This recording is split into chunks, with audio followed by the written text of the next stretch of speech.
मराठा आरक्षणाचा तिढा जो आहे तो दिवसेंदिवस वाढताना दिसत आहे आणि त्या आरक्षणाच्या मागणीमुळे या राज्यातलं वातावरण जे आहे ते सुद्धा दिवसेंदिवस तापत चाललेलं आपण सगळे पाहतात।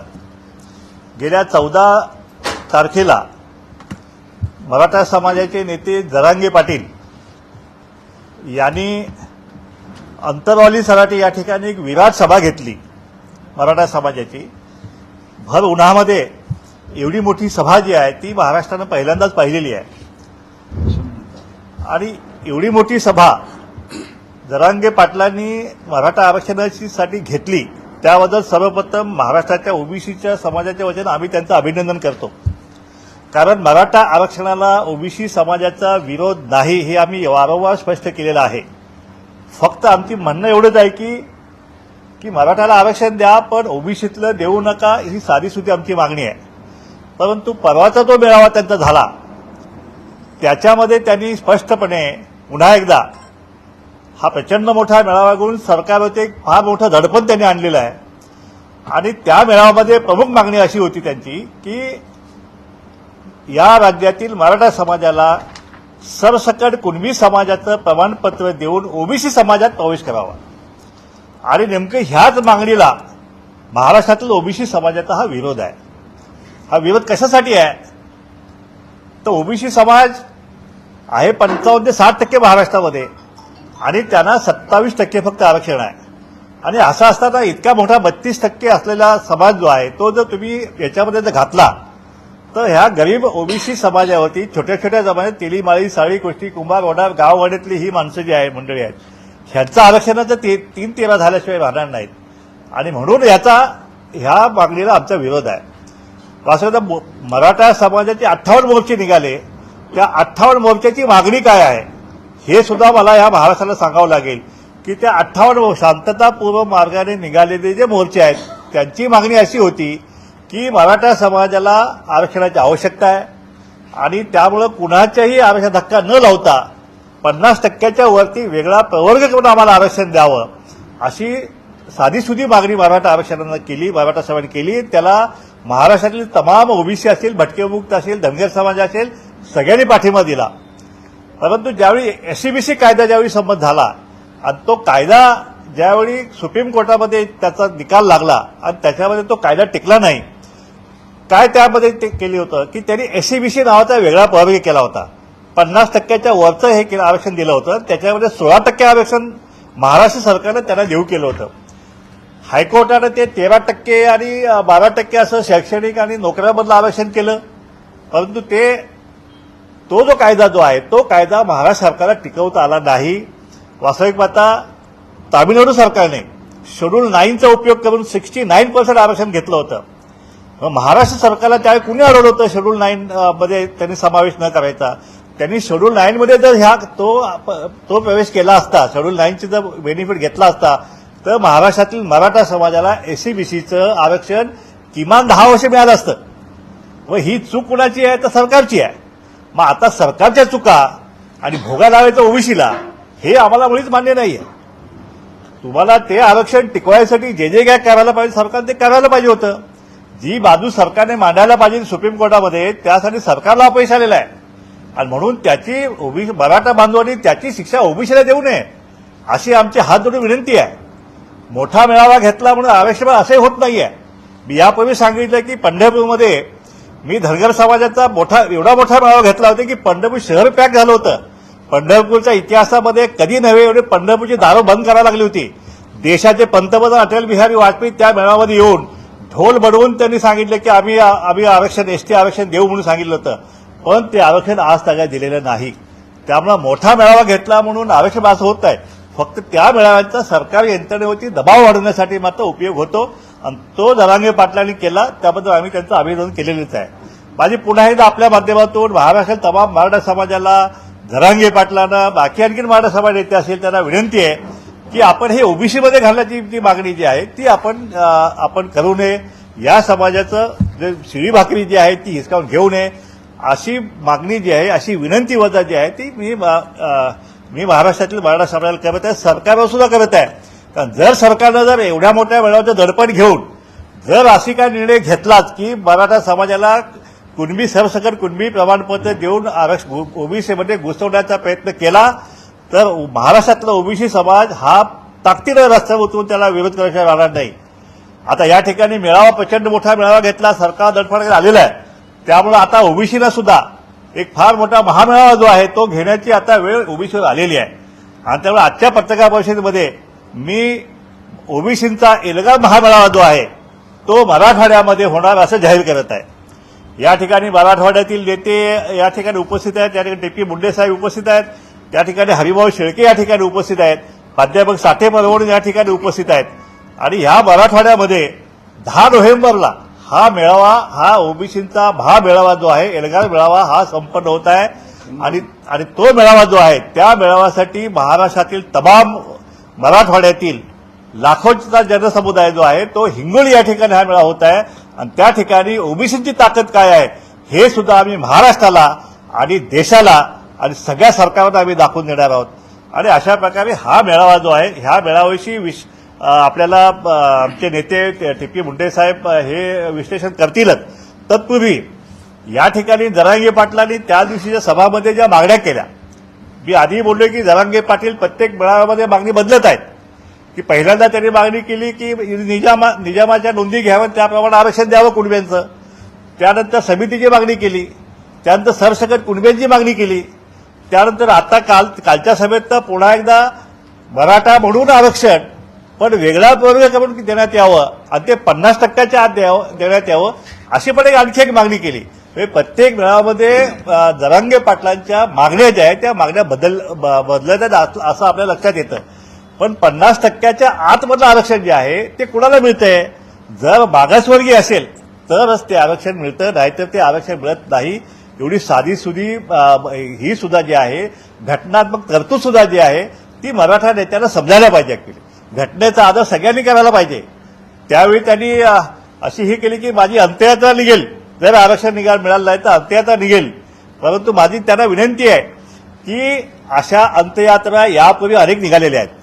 गुज्जर समाजाला 550 अंत्ययात्रा निघालेल्या आहेत, पण आरक्षण मिळालं का? नाही मिळालेलं आहे. तिकडे आसाममध्ये आपण बघितलं, मणिपूरमध्ये किती अंत्ययात्रा निघाल्या, पण आरक्षण मिळालं का? मिळालं नाहीये. धनगर समाजाच्या नेत्यांच्या शिवाजीबापू शेंडगे असतील, काकासाहेब थोरात असतील, लेगरे साहेब असतील, देशमुख आबा असतील, यांचं सुद्धा अंत्ययात्रा निघाल्याच ना. त्यांनी सुद्धा मागणी अनेक वर्ष लावून धरली, पण आरक्षण मिळालं का? नाही मिळालं. परंतु माझी विनंती जरांगे पाटलांना की अंत्ययात्रा तुमची काढायच्या ऐवजी अंत्ययात्रा सरकारची काढली केली पाहिजे. त्यासाठी आपण प्रयत्न करा, त्यासाठी दडपण आपण आणलं पाहिजे. आपली अंत्ययात्रा निघून आरक्षणाचा लढा संपवणं हे काय योग्य नव्हे. हा आरक्षणाचा लढा जो आहे, सामाजिक न्यायाचा लढा, हा अनेक वर्षानुवर्षे लढावा लागतो. आमची तर ह्या आरक्षणाची दुसरी पिढी आहे, कदाचित आमची तिसऱ्या पिढीला सुद्धा हा आरक्षण लढा लढावा लागेल. एक सभा मोठी घेतली म्हणून आरक्षण असं होत नाहीये. गुज्जर समाजानं जवळपास 500 ट्रेन पेटवल्या, बसेस जाळल्या, सगळ्या माल नुकसान केलं, 550 मातांचं कुंकू पुसलं गेलं, पण तरीसुद्धा आरक्षण मिळालं नाही. कारण आरक्षणाचा घटनेचा मार्ग जो आहे तो जोपर्यंत आपण त्या मार्गाने जात नाही तोपर्यंत आरक्षण हे मिळत नाही. बस पेटवली म्हणून आरक्षण मिळत नाही, किंवा ट्रेन पेटवली म्हणून सुद्धा आरक्षण मिळत नाही, किंवा कुणाची अंत्ययात्रा निघाली म्हणून सुद्धा आरक्षण मिळत नाही आहे. त्यामुळे माझी विनंती आहे जरांगे पाटलांना, आपण अंत्ययात्रेच्या ऐवजी आपण सरकारची अंत्ययात्रा कशी काढेल याविषयी आपण प्रयत्न करावा. आपला आरक्षणाचा मार्ग आपल्याला नक्कीच मिळेल असं समस्त ओबीसी समाजाला आपल्याला विनंती आहे. या ठिकाणी आणखी एक महत्वाचा प्रश्न निर्माण झालेला आहे की आमचा जात गणनेचा प्रश्न. त्यावेळी देवेंद्र फडणवीस साहेबांनी मान्य केलं आमच्या बैठकीमध्ये की बिहारच्या लोकसंख्येचा जातनिहाय जनगणनेचा आकडेवारी आल्यानंतर ती आकडेवारी आम्ही महाराष्ट्रात सुद्धा जातनिहाय जनगणना सुरू करू. परंतु आज तागायत महाराष्ट्र सरकारकडून अशी कुठलाही प्रयत्न जो आहे जातनिहाय जनगणनेविषयी केलेला दिसत नाही. माझी आपल्या माध्यमातून सरकारला पुन्हा एकदा मागणी आहे की आम्हाला जातनिहाय जनगणनेचा प्रश्न हा आमचा अस्मितेचा प्रश्न आहे आणि त्यामुळे ती मागणी जी आहे ती मागणी आम्ही घेतल्याशिवाय आम्ही स्वस्थ बसणार नाही. आमच्या महामेळाव्यामध्ये ती पण एक महत्वाची मागणी असणार आहे. त्याचप्रमाणे ह्या भटक्या उमुक्त आणि ओबीसींचा जो नोकऱ्यांमधला सरकारी नोकरी अनुशेष जो आहे तो जवळपास 1,43,000 जागा आहे. ह्या जागा ज्या आहेत ह्या त्या दिवशी 29व्या बैठकीमध्येच ही आकडेवारी छगन भुजबळ साहेबांनी मांडली, पण त्याला ताबडतोब अजितदादांनी आणि विशेषतः ह्या राज्याचे चीफ सेक्रेटरी जे आहेत त्यांनी त्याला विरोध केला ही आकडेवारी चुकीची आहे म्हणून. होतं आम्ही आता माहिती घेतलेली आहे की ती जी आकडेवारी जी आहे ती गायकवाड कमिशनने महाराष्ट्र सरकारकडूनच माहिती सादर केलेली आहे माहिती आहे ती. त्यामुळे ती माहिती त्याला कागदोपत्री पुरावा आहे, ती मुलकी चुकीची नाहीये. आणि चीफ सेक्रेटरीनी अशी चुकीची माहिती अजितदादांना दिल्याबद्दल आणि दिशाभूल केल्याबद्दल ह्या चीफ सेक्रेटरी साहेबांचा राजीनामा जो आहे तो ताबडतोब घेतला पाहिजे. कारण अशा महत्वाच्या बैठकीमध्ये जो काय डेटा आहे तो डेटा त्यांच्याकडे असणं आवश्यक आहे. त्यांच्या कार्यात त्यांनी कसूर केलेली आहे. म्हणून या महाराष्ट्राच्या चीफ सेक्रेटरीचा राजीनामा जो आहे तो देण्याची मागणी सुद्धा आम्ही या ठिकाणी करत आहोत. या ठिकाणी कंत्राटी भरती सुरू आहे. आता पोलिसांमध्ये कंत्राटी भरती सुरू आहे, त्यानंतर तलाठीमध्ये भरती सुरू आहे. म्हणजे उद्या ह्या राज्याचं जो आहे कायदा सुव्यवस्था काय झेंडावरून निघणार आहे आणि ह्या महसूल जे आहे, महसुली क्षेत्र जे आहे त्याच्यामध्ये काय घोटाळे होणार आहेत याची आत्ता कल्पना न केली बरी. आमची मागणी आहे की आधी आपण हा जो अनुशेष आहे मागासवर्गीयांचा, मग तो ओबीसीचा असेल, भटक्यामुक्ताचा असेल किंवा दलित एससी एसटीचा असेल, तो संपूर्ण अनुशेष जो आहे तो आपण आधी भरून काढावा आणि मग त्या कंत्राटी भरतीच्या नादाला लागावा. ह्या कंत्राटी भरतीला आमचा टोकाचा विरोध राहील. आम्हाला कंत्राटी भरती मुळीच मान्य नाही. कारण कंत्राटी भरतीच्या माध्यमातून आरक्षण संपवण्याचा घाट जो आहे तो घातला जात आहे आणि म्हणून ह्या कंत्राटी भरतीला आमचा संपूर्णपणे विरोध आहे. आणि अशा प्रकारे या ठिकाणी आपल्या आजच्या पत्रकार परिषदेच्या माध्यमातून आम्ही इतर आमच्या मागण्या आहेत, हॉस्टेलला हे सगळं त्या मागण्या आम्ही करूच. परंतु हा आमचा आता ओबीसीचा महामेळावा, एल्गार मेळावा जो आहे तो या राज्याने देशामध्ये आम्ही लाखोंचा जनसमुदाय आमची ताकद काय आहे या महाराष्ट्रामध्ये आम्ही दाखवल्याशिवाय राहणार नाही. आपण मराठवाड्यातल्या ह्या मेळाव्याविषयी जे आहे आमचे मराठवाड्याचे नेते या ठिकाणी प्राध्यापक टी.पी. मुंडे सर आलेले आहेत, ते आपल्याला ह्या मेळाव्याविषयी आपल्याला मार्गदर्शन करतील. आदरणीय ओबीसीचे महाराष्ट्राचे नेते प्रकाशअण्णा शेंडगे, सर्व आमचे पदाधिकारी आणि पत्रकार बंधूंनो, आज या ठिकाणी अण्णांनी आपली भूमिका, ओबीसीची काय भूमिका ही स्पष्ट या ठिकाणी मांडल्या गेली. ओबीसीच्या या मागण्यामधून आज ओबीसीवर का अन्याय करण्याचा प्रयत्न काही समाजाची लोक करत आहेत, हे करू नये. आमचं त्यांना स्पष्ट म्हणणं आहे पूर्वीपासून आजही की ओबीसीला धक्का न लागता तुम्हाला काय शासनाकडून घ्यायचं असेल ते घ्यावं. परंतु पृथ्वीराज चव्हाण मुख्यमंत्री असताना राणे समितीची स्थापना झाली होती आणि त्याच्यामध्ये 16% आरक्षण मराठा समाजाला राणे समितीने शिफारस केली होती. 5% आरक्षणाची मुस्लिम समाजाला शिफारस केली होती आणि याच्यावर हायकोर्टामध्ये काही मंडळी गेली. त्याच्यामध्ये सरकारनं जी भूमिका स्पष्टपणाने घ्यायला पाहिजे होती, चांगल्या पद्धतीनं पैरवी करायला पाहिजे होती, पण ती केल्या गेली नाहीये आणि त्याच्यामुळं ते 16% आरक्षण रद्द झालं आणि 5% हे मुस्लिम समाजाच्या आरक्षणाला मान्यता मिळाली.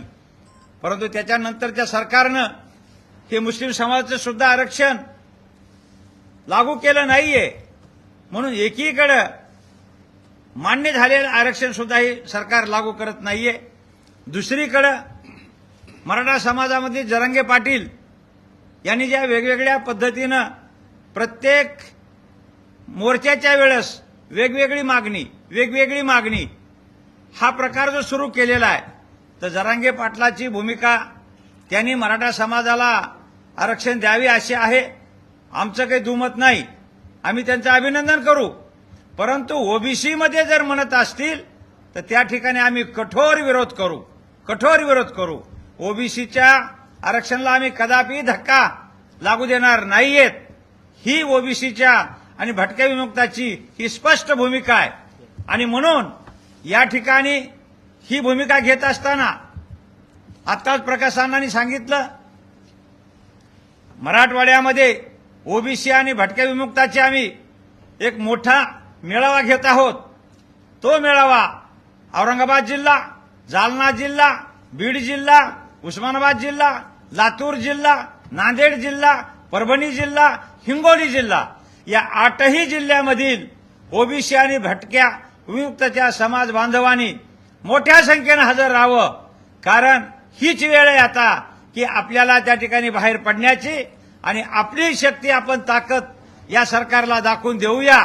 जर सरकार कुठं मोठे मोर्चे झाले, मोठे मेळावे झाले म्हणून जर देण्याचा प्रयत्न करत असेल तर त्याच्यापेक्षा चौपटीनं ओबीसीचा आणि भटक्या विमुक्ताचा मोर्चा आम्ही त्या ठिकाणी काढू शकतो, मेळावा घेऊ शकतो.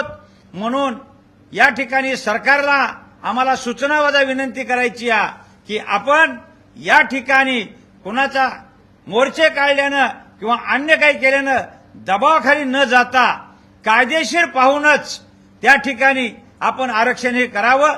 50% आत आरक्षण आता देता येत नाहीये, म्हणून मराठा समाजाला 50%च्या आत एक विशेष म्हणून 50%च्या वर म्हणतो मी, 50%च्या वर जे विशेष म्हणून आपण त्यांना आरक्षण द्या. आमचं दुमत नाहीये, आमचं काही म्हणणं नाहीये, पण आमच्या मात्र ताटात रिकाम्या तुम्ही येऊन माती कालवण्याचा प्रयत्न करू नका की 18 पगड जातीचा हा ओबीसी भटका विमुक्त समाज आहे, यांना जगू द्या, यांना खाऊ द्या, अशी आमची आपल्याला विनंती राहील. आणि म्हणून सरकारने याचं गांभीर्यपणानं घ्यावं. आणि म्हणून आम्ही आता 10 नोव्हेंबरला जो हा मोर्चा म्हणजे मेळावा आम्ही आयोजित केलेला आहे, या मेळाव्याला मराठवाड्यातील सर्व ओबीसी भटके विमुक्त या सर्व बांधवांनी त्या ठिकाणी आपापल्या वाहनाने आपापल्या ह्याने यावं, अशा प्रकारची आम्ही आपल्याला विनंती करतो. अशा प्रकारची आपल्याला पुन्हा डबल मी आपल्याला विनंती करतो. आणि या ठिकाणी नंतर पुन्हा प्रकाशांना आपली भूमिका मांडतील, बावकर साहेब मांडतील.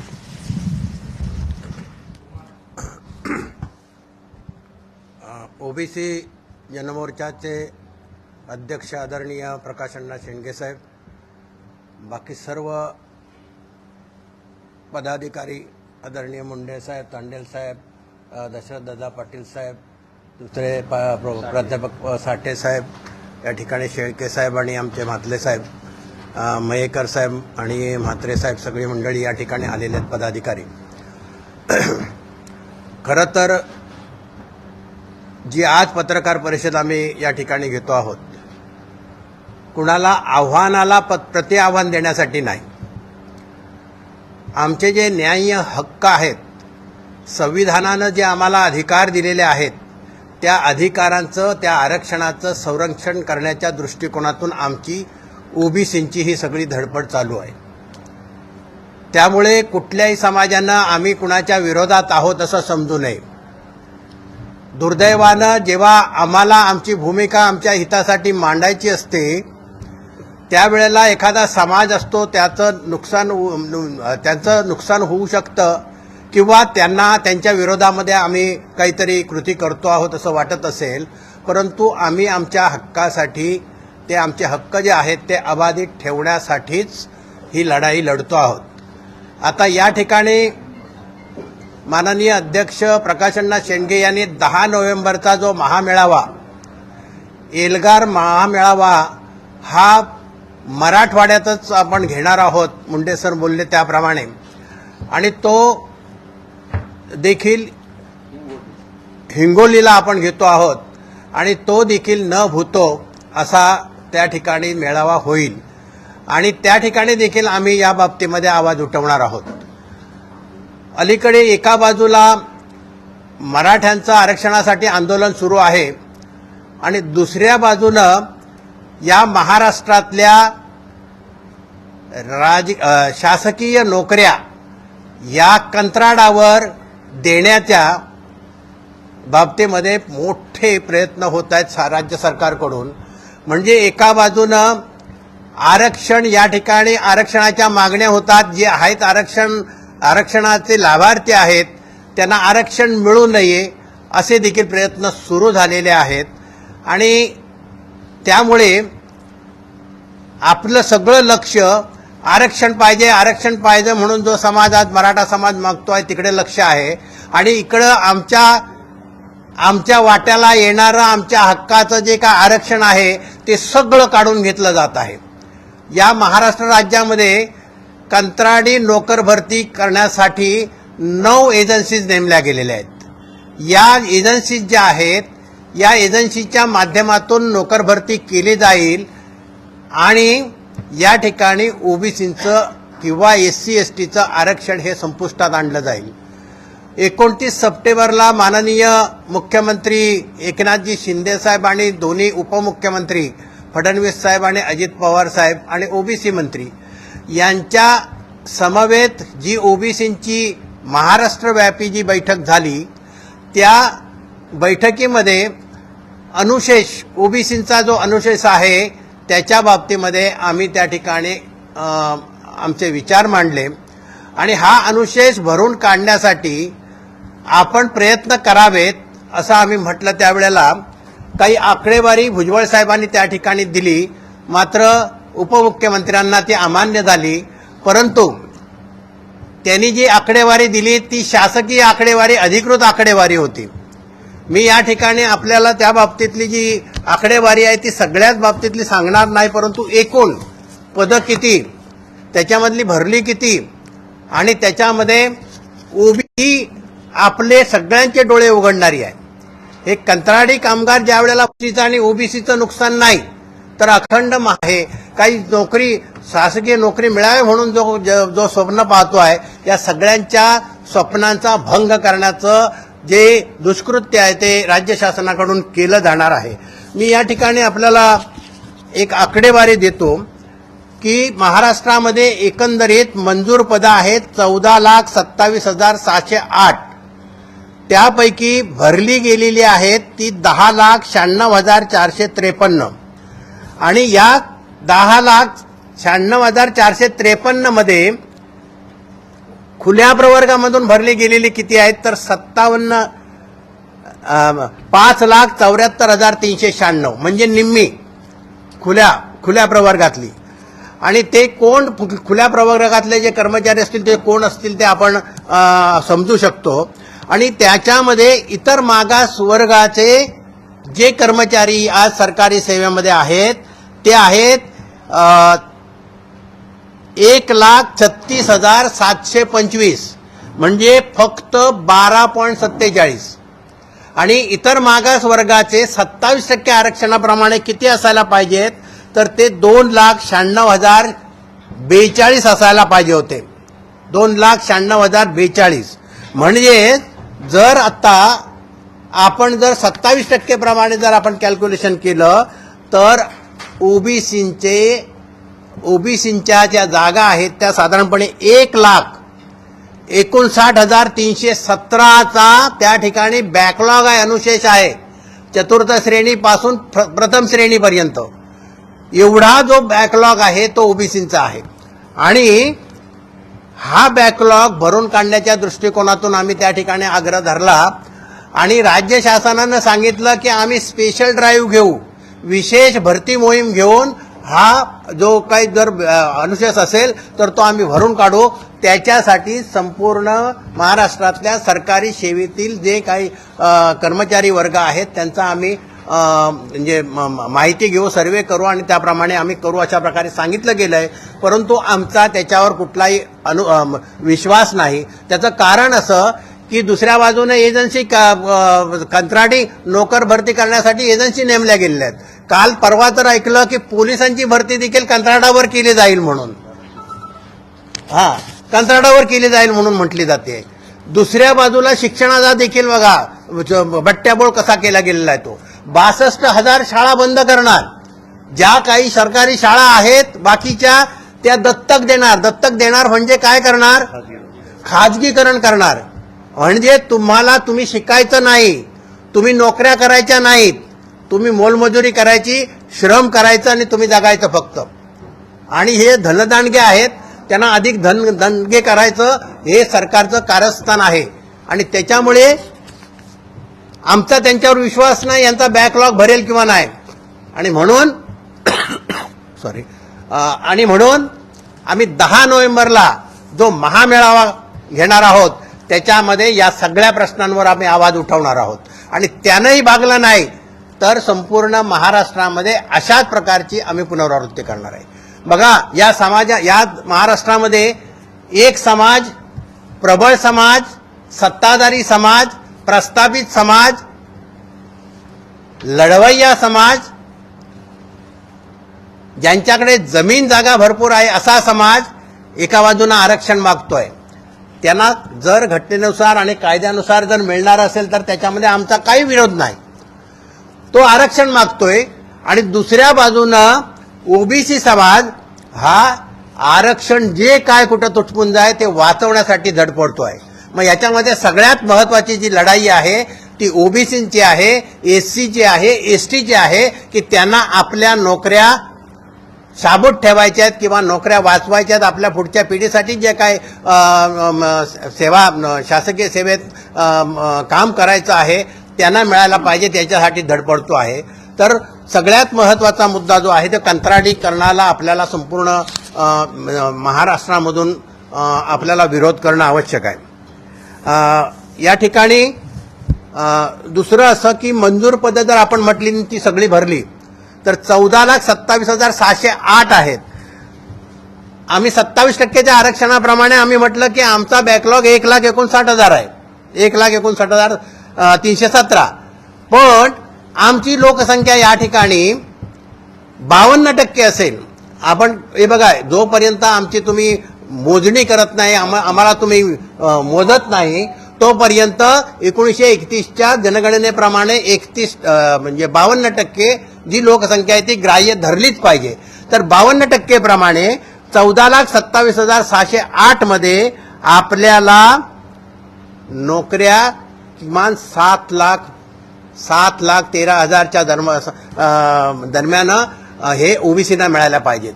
मग आता प्रत्यक्ष किती आहेत? 1,36,725 म्हणजेच 5,70,156 एवढ्या जागा ओबीसींच्या भरल्या गेल्या पाहिजेत. आम्ही कुठे आहोत? आम्ही नोकरीसाठी भांडतो आहोत, शिक्षणासाठी भांडतो आहोत, परंतु शासनाला या ओबीसींच्या बाबतीमध्ये काहीही देणं घेणं पडलेलं नाही आहे. आणि म्हणून वर्षानुवर्ष प्रलंबित जे प्रश्न आहेत ते तसेच भिजत ठेवायचं हे शासनानं जे काय चालवलेलं आहे त्याचा मी या ठिकाणी निषेध करतो.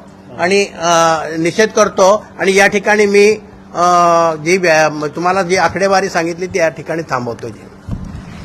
भुजबळ साहेबांच्या विषयी आमचे नेते दशरथदादा पाटील या ठिकाणी बोलतील. कारण जरांगे पाटलांनी भुजबळ साहेबांना टार्गेट त्यांच्या मेळाव्यामध्ये टार्गेट केलेलं आहे. त्याविषयी आमची भूमिका दशरथदादा मानतील. अलीकडे सन्मानित व्यासपीठ आणि माझ्या पत्रकार बंधूंनो,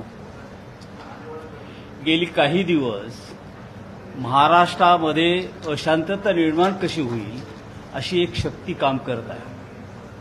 कायद्याच्या कक्षेत नसलेली बाजू की आमची बाजू सत्य आहे, कायद्याच्या कक्षेत नसताना सुद्धा सत्य सांगणारी एक बाजू येत आहे. आणि गेली अनेक वर्ष जे प्रस्थापित आहेत ते त्यांना असं भीती वाटू लागलेली आहे की इथे जातनिहाय जनगणना झाली तर आमचं काय, हा यक्ष प्रश्न त्यांच्या पुढे पडलेला आहे. पहिल्यांदा राज्य सरकारने जातनिहाय जनगणना करणे अत्यंत आवश्यक आहे. दूध का दूध पाणी का पाणी होऊन जाईल. कोण किती समाज आहे, 32 आहे का 16 आहे, हे त्यावरून ताबडतोब निर्णय लागणार आहे आणि मग खरं पितल बाहेर पडणार आहे. त्यामुळे सरकारने पहिल्यांदा जातनिहाय जनगणना, असं तर नाही ना की या ठिकाणी जातनिहाय जनगणना होऊ नये किंवा सध्या सरकारने ज्या 9 एजन्सी नेमलेल्या आहेत त्यांच्या संबंधी लक्ष विचलित करण्याचा तर प्रश्न तर नाही ना. अशा प्रकारची काही एजन्सी तर काम करत नाही ना, अशी आता शंका येऊ लागलेली आहे. आणि म्हणून दिवसेदिवस जरांगेंची स्टेटमेंट बदलत आहे. याच्या मागे कोणीतरी निश्चित एक शक्ती आहे. वेळोवेळी त्यांच्या स्टेटमेंट बदलत आहे. सुरुवातीला आम्हाला ते अमुक नकोत, ओबीसीमधून नकोत, आता ओबीसीमधून हवेत, अशा प्रकारचे स्टेटमेंट आहे. राज्याच्या मुख्यमंत्र्यांकडे ज्या दिवशी बैठक झाली, मुख्यमंत्री आणि उपमुख्यमंत्री, त्या दिवशी आम्ही सांगितलं की कलम 103 मध्ये ESW मध्ये जी काही तुमची 10% जनरल कॅटेगरी करता जे आरक्षण दिलेले आहे त्याच्यामध्ये आणखी 10% स्पेशल तुम्ही महाराष्ट्रातील मराठा समाज दिले तरी आमची हरकत नाही, पण त्यासाठी घटनात्मक बदल केंद्र सरकारकडे करावा लागेल. तो राज्य सरकारला अधिकार नाही. घटनात्मक जो पण तुम्ही बदल करणं, कारण शेवटी सर्वोच्च न्यायालयाचा निर्णय जो आहे 50%, त्यामुळे ती घटनात्मक अडचण आहे. घटनात्मक शेवटी सर्वोच्च न्यायालय काही जरी निर्णय असला तर कायदे करणे, कायद्यात बदल करणे, दुरुस्ती करणे हे राज्यसभा आणि लोकसभेचं काम आहे. त्यामुळे हा प्रश्न त्या ठिकाणी उपस्थित करणे आवश्यक आहे. कारण शरद पवार साहेबांची जी काही याच्यावर चर्चा होती त्यावेळेला मी ऐकत होतो, त्याने असं म्हटलं शेवटी की आमचं ओबीसीमध्ये आरक्षण आम्हाला हवे असं तुम्ही आग्रह धरू नये, त्याच्यासाठी स्पेशली घटनात्मक बदल करावा तरच ते प्रश्न सुटू शकेल, अशा प्रकारचे कालच वक्तव्य केले. मला वाटते हा का करू नये, जिथे राज्यामध्ये तुम्ही 70% आहात, केंद्रामध्ये 70% आहात, तुम्हाला का बदल करून घेण्यास कोणी अडवलेलं आहे का? तिथे का शक्ती वाया तुम्ही घालवत नाही. आणि परवा छगन भुजबळ साहेबांनी जेव्हा खरी आकडेवारी सांगितली तेव्हा काही मराठी नेत्यांचे डोळे पांढरे झाले. अरे खरी वस्तुस्थिती मांडली त्यांनी. 267 जो काय ओबीसी समूह आहे त्याच्यासाठी त्यांनी बाजू मांडली. ते एका समाजाचे नेते नाही, ते आमच्या सर्वांचे नेते आहेत. आणि ते नेते आहेत, त्यांच्या मागे आमची शक्ती पूर्णपणे उभी राहील. जर का कोणी त्यांच्या संदर्भात वेगळे करण्याचा प्रयत्न करेल, ती शक्ती पूर्ण उभी राहील. आणि म्हणून आम्हाला सांगावंसं वाटते की कोणी या महाराष्ट्रामध्ये अशांतता पसरू नये. त्याची आर्थिक झळ राज्यालाही लागणार आहे, लक्षात घ्या. ज्यांनी मोठमोठ्या गुंतवणूक केलेल्या आहेत या महाराष्ट्रामध्ये, ते आता भांडवलदार इथून महाराष्ट्रामध्ये रकमा काढून घेऊन ते परत दुसऱ्या देशात गुंतवणूक करत. त्याचं कारण त्यांना शाश्वत वाटत नाही. राज्य सरकारने या दृष्टिकोनात प्रयत्न केलं पाहिजे की आपल्याकडे अधिक भांडवलदार कसे येतील, राज्यात शांतता सुव्यवस्था कशी राहील, यासाठी प्रयत्न केले पाहिजेत. अशा प्रकारचे मोर्चे काढून आव्हानात्मक देत आहेत. त्यांच्यावर केसेस का दाखल केले जात नाही, खटले का भरले जात नाही, त्यांचे का लाड केले जातात. टार्गेट फडणवीस आडच्या आड येतोय, छगन भुजबळ आडवं येतोय. अरे आता कायद्याने जे कक्षित आहे ते ना. फडणवीस साहेब असताना सुद्धा सुप्रीम कोर्टात किती वकील दिले आमच्या विरोधात ओबीसीच्या. ठाकरे सरकार असताना किती वकील दिले आमच्या विरोधात, मोठमोठे वकील दिले ना. पण त्या ठिकाणी सुप्रीम कोर्टाची बाजू ऐकून घेतली आणि त्याच्यात न्याय्य काय होतं ते दिलंच ना आम्हाला. आमचे एकच वकील उभे होते, तुमचे 5-5, 6-6 वकील उभे होते. मग जे न्यायिक जे आहे, घटनात्मक जे आहे, ते जे मिळणार नाही, त्याच्यासाठी हे दडपण आणून अशा प्रकारचा प्रश्न कदापि सुटणार नाही. याच्यासाठी जो काय आहे घटनात्मक, जो केंद्र सरकारकडे जावं, कायद्यामध्ये दुरुस्ती करावी आणि तो त्यांनी हक्क करावे. एवढीच आपली मागणी. एवढीच आमची मागणी आहे. अपेक्षा फक्त एकच आहे, जातनिहाय जनगणना जोपर्यंत होत नाही तोपर्यंत सर्वोच्च न्यायालयाला देखील निर्णय देता येत नाही. म्हणून आमची आग्रहाची पहिली मागणी आहे, सर्व राज्यामध्ये बिहार सिस्टम सर्व झाली, महाराष्ट्राचे पहिल्यांदा प्रश्न घ्या की जातनिहाय जनगणना झाली पाहिजे. ही मागणी आहे. उगीच छगन भुजबळ साहेब हे आमचे नेते आहेत, त्यांच्याविषयी वाईट आणि शब्द कुणी उच्चारू नये, एवढीच आमची विनंती आहे. काय विचारायचं कुणाला याविषयी? काय प्रश्न असतील तर विचारा. दुसरा एक प्रश्न असा आहे की ज्या 9 एजन्सी नेमलेल्या आहेत त्यात परप्रांतीय आहे. मग त्या परप्रांतीयांची भरती तुम्ही करणार आहात का इथे बिहार, उत्तर प्रदेश इथं आणून? तेही प्रश्न, कारण घ्यायचं असेल तर महाराष्ट्रातला इथं माणूस घेतला पाहिजे. तेही ते सरकारने पहिल्यांदा, आणि ते आम्हाला अमान्यच पहिल्यांदा आहे की आम्हाला ओबीसी जोपर्यंत आरक्षण आहे तोपर्यंत ओबीसी आरक्षण आम्हाला मिळालं पाहिजे. त्याच्यात कुठलाही बदल होता कामा नये आणि कुठल्याही प्रकारे मराठा समाजाला कुणबी समाजामध्ये आरक्षण देता कामा नये, ही आमची भूमिका कायम आहे.